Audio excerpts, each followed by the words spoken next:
Entrevista Venevisión. Líder en opinión. Por tu canal independiente, Venevisión. Bueno amigos, buenas tardes, gracias por acompañarnos en Entrevista Venevisión, tal cual como lo anunciamos, ya está aquí en el estudio con nosotros Ricardo Sanguino. Él es presidente de la Comisión Permanente de Finanzas y Desarrollo Económico de la Asamblea Nacional y candidato a la reelección por el Circuito 3 del Estado Táchira por el Partido Socialista Unido de Venezuela. 10 municipios comprenden este circuito, uno de los más grandes, no demográficamente, sino en el territorio, ¿cierto? Sí, gracias Andrina por invitarme a tu programa. Y quería agregarte que no es solamente el Partido Socialista Unido de Venezuela, sino es el gran polo patriótico. Recuerda que en 16 años que tenemos en elecciones, primera vez que vamos a una alianza perfecta, el Partido Socialista Unido de Venezuela con todos los demás partidos que conforman el chavismo en Venezuela. Entonces ese es un hecho importantísimo para las próximas elecciones del 6 de diciembre. Bueno, gracias por estar aquí con nosotros, muy importante esa aclaratoria. Y también es importante lo que está sucediendo a esta hora en la Casa Amarilla, donde las cancilleres de Colombia y Venezuela están llevando a cabo una reunión, se retoma todo este camino con una hoja de ruta trazada en Quito, el restablecimiento de relaciones progresivas, pero muchos venezolanos se preguntan por qué si el presidente hace el anuncio del restablecimiento progresivo de relaciones con Colombia, se anuncia también que se va a extender el estado de excepción al estado Amazonas. ¿Qué es lo que está pasando allí? Fíjate, el presidente desde el momento en que tomó la decisión, que comenzó por el estado Táchira, nuestro estado Táchira, habló en esa oportunidad en crear una nueva frontera socialista en la relación Venezuela-Colombia, porque allí surgieron una serie de hechos que hay que erradicarlos. Y se construyó, o sea, más que construirse, creció unas redes de actividades ilegales, criminales, etcétera, que afectaron la estructura, inclusive la estructura social de la sociedad tachirense, del tachirense. Ese tachirense de trabajo, de respeto, de palabra comprometida, de nuestros abuelos, de nuestros padres, fue trastocado por ese proceder de organizaciones criminales que participan en el narcotráfico. Se les denomina, nosotros los denominamos paramilitares, del lado de allá los denominan bandas criminales, porque ellos desmovilizaron el paramilitarismo y se vinieron hacia acá. El contrabando de extracción de alimentos, de combustible, etc. Eso trastocó nuestra estructura social.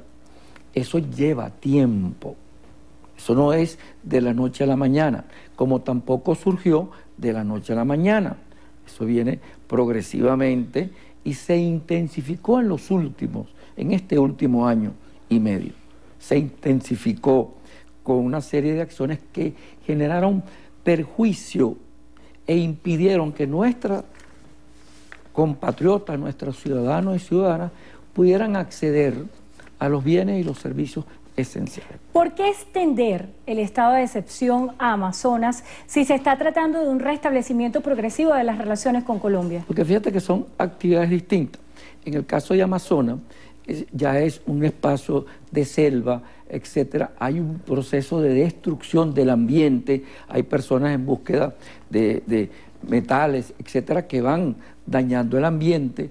Y entonces el Estado venezolano debe proteger el ambiente. Ese es el futuro, el pulmón para el futuro de la tierra.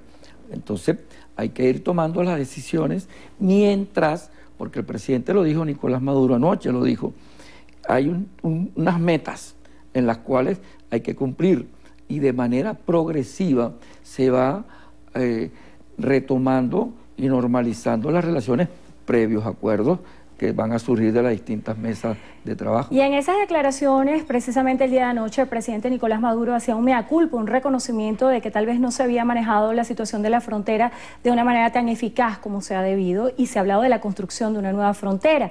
Sin embargo, es muy pertinente su presencia aquí, no solamente por ser diputado del Estado Táchira, sino por estar al frente de la Comisión de Finanzas, ver el impacto en lo económico del cierre de la frontera. El presidente de Fede Cámaras hacía un señalamiento bien importante que decía que el cierre de la frontera iba a tener un impacto económico en el Producto Interno Bruto de manera negativa, que podía afectar en 1 o 2 puntos el Producto Interno Bruto de los venezolanos. Mire, él con su posición, yo no estoy de acuerdo con eso, porque ellos defendieron en la frontera y criticaron la decisión que tomó el presidente Nicolás Maduro del cierre de la frontera. Yo oí a algunos industriales y empresarios, entre comillas, decir que al cerrar la frontera no venían las materias primas para realizar actividades productivas de este lado de acá. ¿Quién les daba las divisas para obtener la materia prima? ¿De dónde la obtenían? Porque si estás diciendo que el Estado venezolano no te está suministrando divisas, bueno, explícale al país de dónde tenían las divisas. Porque si tú traes materia prima de Colombia, tú tienes que cancelar en divisa. O lo pagas en dólares o lo pagas en pesos. Y si aquí existe una política de control de cambio, ¿cómo obtuviste las divisas? Eso tiene que aclararlo. Lo que sí yo creo, que a pesar de que debe haber un decrecimiento en el Producto Nacional Bruto, en el caso del Táchira en particular, sí hubo un crecimiento. Recordemos que las estimaciones están por el orden del 30% de lo que demandaba la economía nacional se fugaba a través de la frontera. Ellos se sienten alegres porque comenzaron a hacerse, generarse riquezas súbditas, pongámosle un término. Eso no lo ven ellos, de personas, trabajadores que se fueron a bachaquear. En las propias empresas, ellos lo saben, los obreros se fueron a bachaquear y dejaron las unidades de producción sin trabajadores. Entonces no es el cierre, hay un hecho.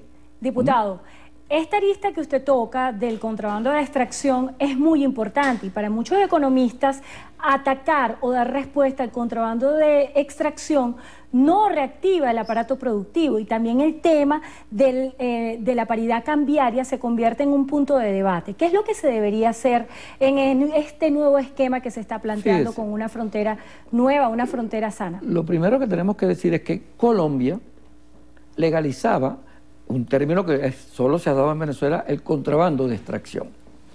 En el caso de combustible, hay una ley que permite que las cooperativas de lo que llamaban pimpineros, al pasar la frontera eran legales y pagaban impuestos a las alcaldías y le vendían el producto a la empresa colombiana Ecopetrol. Con eso.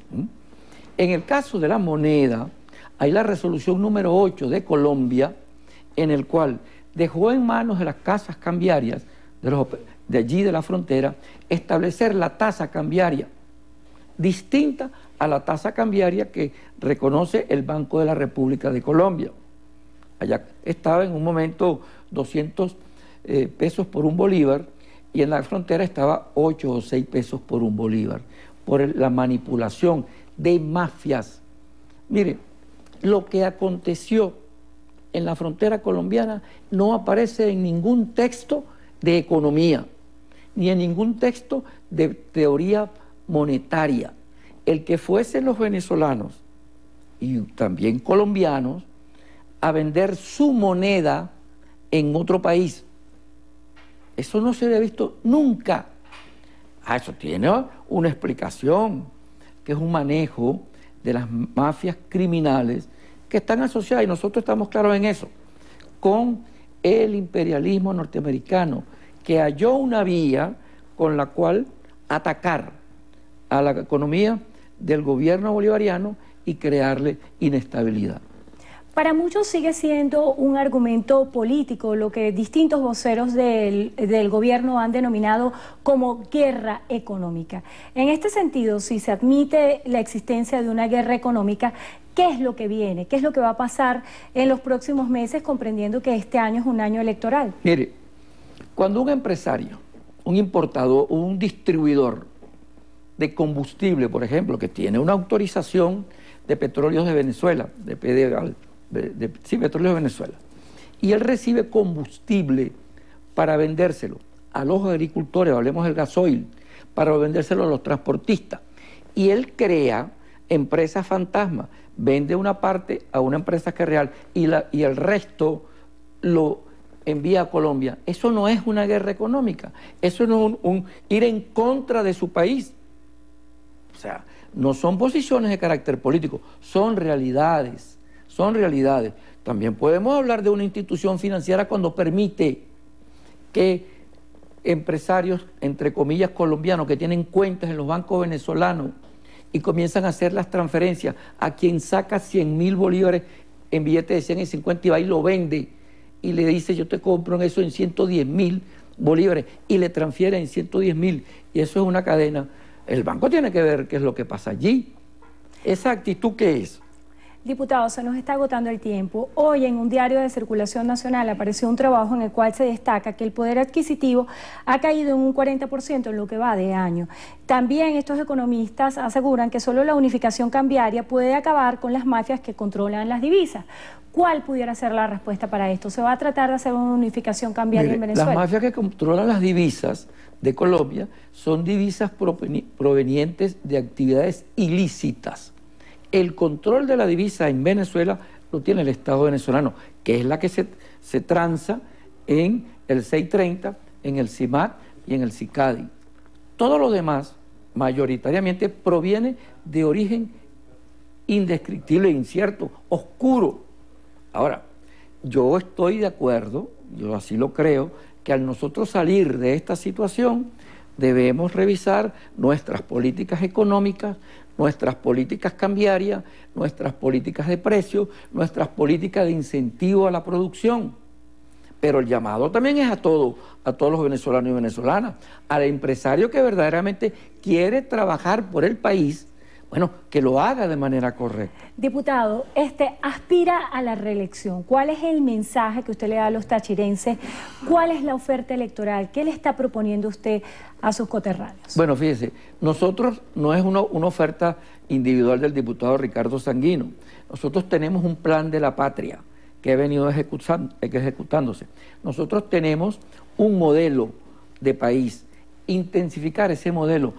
Lo propusimos en los debates internos, mejorar las redes de distribución alimenticias, que ya se están tomando las decisiones, mejorar las redes de distribución y de producción de insumos, porque el circuito mío es agrícola, mayor distribución y colocar y mejorar la producción en lo que son los insumos agrícolas, los insecticidas, lo que se requiere, todo lo que tiene que ver con alimentos concentrados para animales, para la producción del ganado, de las aves, para engorde, etcétera, mejoramiento, impulsar y rescatar.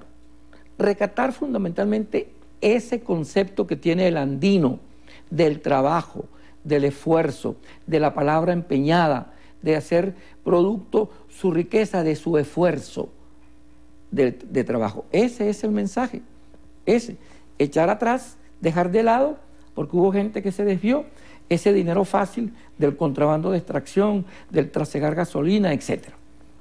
Pasemos la hoja, vayamos al trabajo productivo. Bueno, le damos las gracias al diputado Ricardo Sanguino. Él es presidente de la Comisión Permanente de Finanzas y Desarrollo Económico de la Asamblea Nacional y candidato a la reelección por el Circuito 3 del Estado Táchira en representación del Gran Polo Patriótico. Gracias por estar con nosotros, diputado.